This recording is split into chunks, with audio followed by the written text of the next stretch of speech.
answered, thou couldst have no power against me, except it were given thee from above. Therefore he that delivered me unto thee had the greater sin.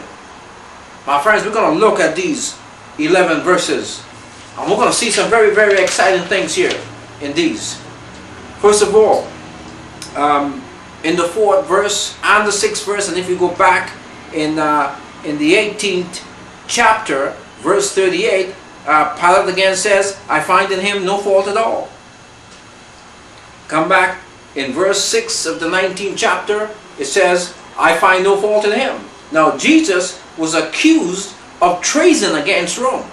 This is what these people were accusing him. But after talking to Jesus, after Pilate had this confrontation and this little, it's not a debate, this is an interrogation, if you will, with Jesus, he realized, he'd come to that decision that Jesus had done nothing against Rome, because Jesus' kingdom was not political but spiritual. So this is why Pilate came out and said, I find no fault in this man. He's done nothing against Rome. Now, very important here, we get down to verse 10. Verse 10 says something. Pilate says that he had power to crucify Jesus. Hey, listen, we're talking about the Son of God, the Almighty Jesus Christ. Pilate is saying, you have power. In John 10:17, Jesus said, listen, this is why the Father loves me, because I lay down my life for myself and I take it up again. No one takes it from me. I have power to lay down, and I have power to take it up again. This is a commandment that I have gotten from my Father. So Jesus makes it quite clear that Pilate has no power over him. The only thing that Pilate is doing is what God himself had directed should be done. And this is all about the salvation of the world. He that delivereth me, there's another point here. He that delivereth me unto thee had the greater sin. Now, there are two here that have committed sin.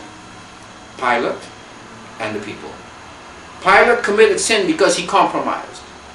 He compromised and he delivered Jesus over. He yielded to the demands of the people when they said, crucify him, crucify him. But on the other hand, Israel had the greater sin.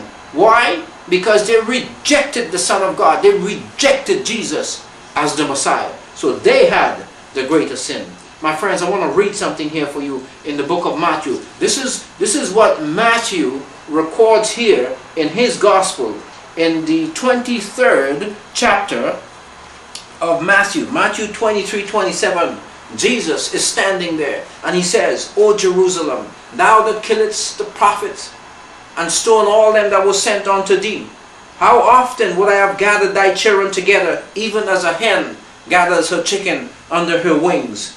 But you would not. Behold, your house is left unto you desolate. For I say unto you, you shall see me no more, unless you say, blessed is he that comes in the name of the Lord. Now Jesus is saying this straight out. You know, you're not going to see me anymore until you say this. And you will see all this coming into play. Now we move on. We move on to verse 12. We're reading the Gospel of St. John. We are chapter 19.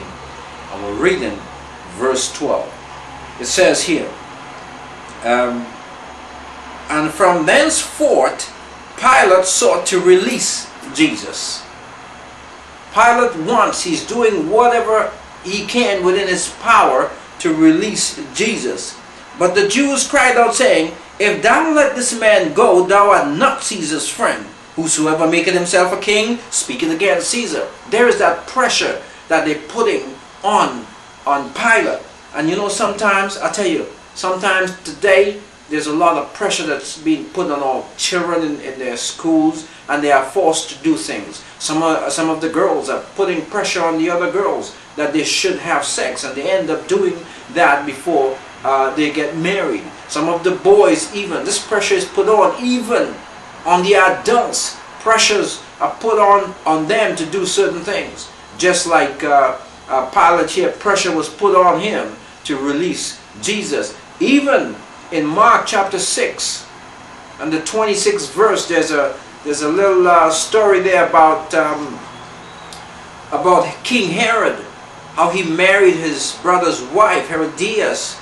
You know, and John the Baptist told him that that was unlawful. So what he did, he put John in jail. You know, King Herod, he liked John because he thought John was a just man. But Herodias, she wanted John out of the picture.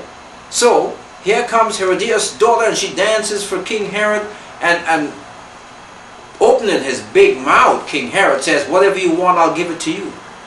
And guess what? Guess what she asked for?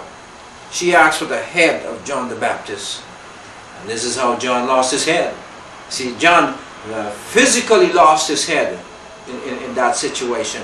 Why? What happened? King Herod was forced to do it because he made these statements in front of all these people that was before him. So he had to keep a certain reputation. He was forced into it. And I'm saying to you today, you don't want to get forced into doing things that you do not want to do. It's so very important. Don't let these things come upon you. Even the Bible talks about it.